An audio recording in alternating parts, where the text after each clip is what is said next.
مرحبا بكم في قناة مطبخ تلمسان. اليوم المطبخ جبت لكم وصفة المعود اللي يكون دائما حاضر معنا في طاولة رمضان الكريم. الله يدخلوا علينا بالصحة وبالخير وبالبركات.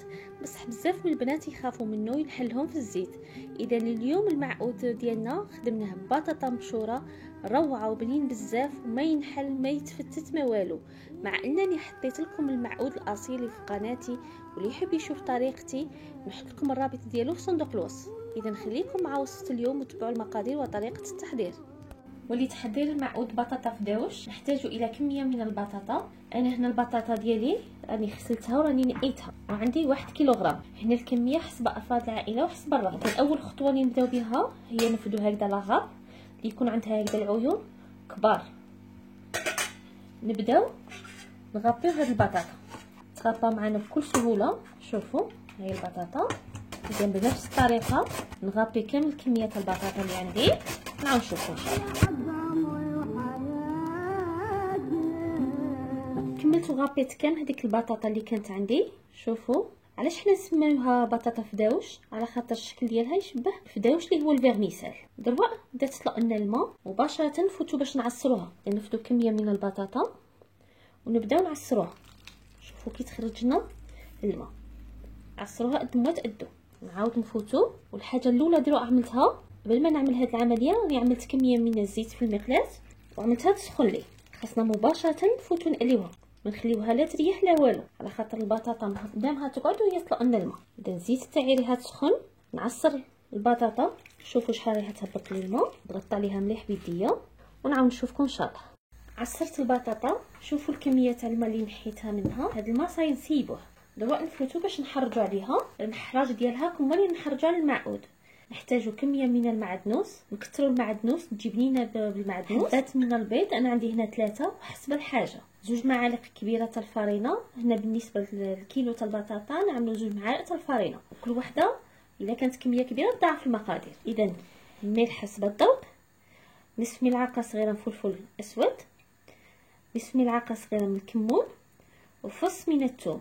وهنا الحراج كل واحد تعمل الحراج اللي تحبوا. اللي ما تحبش تعمل الكمون ما تعملوش ولا الثوم، هنا اختياري. اذا نبداو نحطوا المعدنوس نزيدوا كامل هذا الحراج ونبداو نضيفوه في البيض.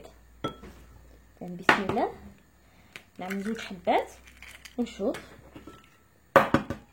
نبداو بالبيض هو الاول باش عاد نعملوا الفرينه. والزيت ديالي راه تسخن كما اللي قلت لكم.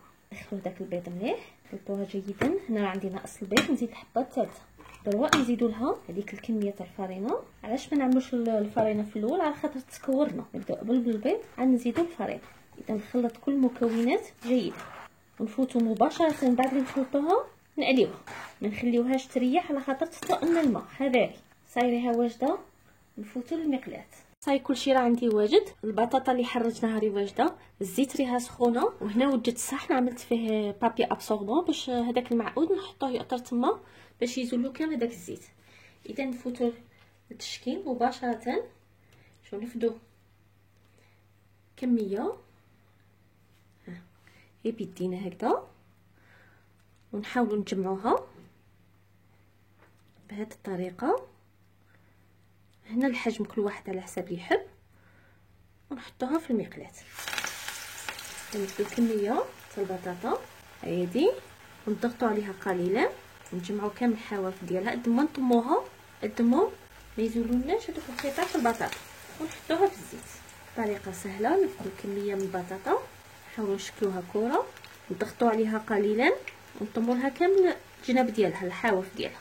نطموا فيها كامل ديك البطاطا نحطوها مباشره في الزيت. ناقص واحد شويه على الزيت باش طيب لنا ديك البطاطا من الداخل.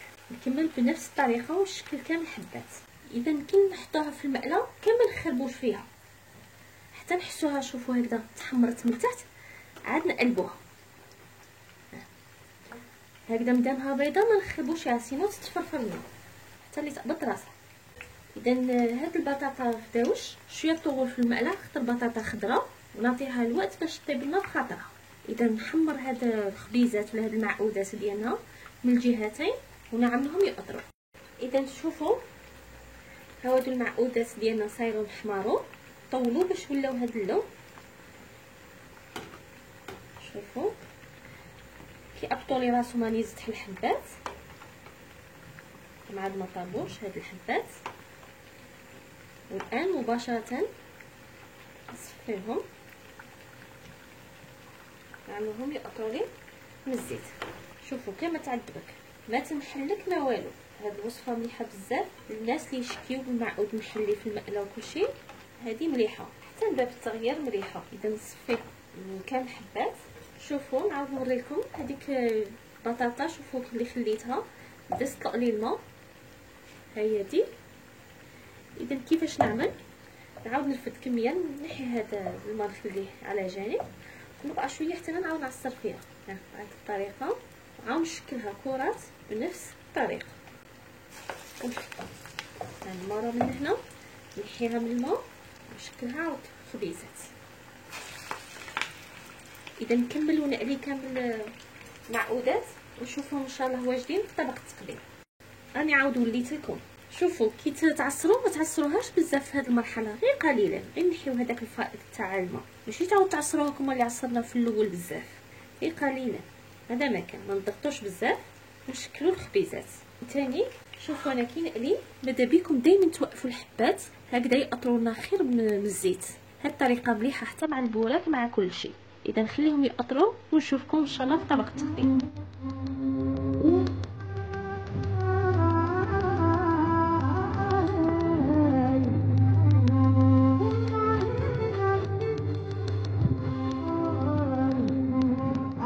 هذه هي وصفه اليوم، معقود بطاطا فداوش. يجي بنين بزاف بزاف البنات، غير جربوه وما يغبننا لا في قلي لا في والو، ما يريح، ساهل في الخدمه، ما سلقوا بطاطا ما والو. راكم شفتوا مباشره نقيوها ونفوتوا نقليوها. اذا نوريكم كيفاش يجي. شوفوا هو يجي مقرمش من برا، شوفوا، ويجي طري من الداخل. هاي شوف طري البطاطا تاعنا تجي طايبه ويجي بنين بزاف. انا العائله ديالي يموتوا عليه. واللي مليح في هذه الوصفه نقدو نقدموها كمقبله، يعني كطبق جانبي كما اللي انا عملته اليوم، ولا تقدو تعملوه كطبق رئيسي. كي تحبوا تعملوه كطبق رئيسي طيبوا شويه تاع الجداد وتعملوه بالحميصه والمريئه وتسقيو هاد الخبيزات ولا المعقودات، يجي بنين بزاف بزاف وجد اقتصادي. ما كاش الدار اللي ما عندهاش البطاطا. نتمنى ان الوصفه تاع اليوم تكون نالت الاعجاب ديالكم. اذا عجبتكم الوصفه ما تنسونيش بلي لايك. اللي يدخل قناتي اول مره ماذا بيها تشترك معايا في القناه، ما تنساوش الجرس، ما تنسونيش بدعاويكم الخير. نشوفكم في وصفه اخرى ان شاء الله.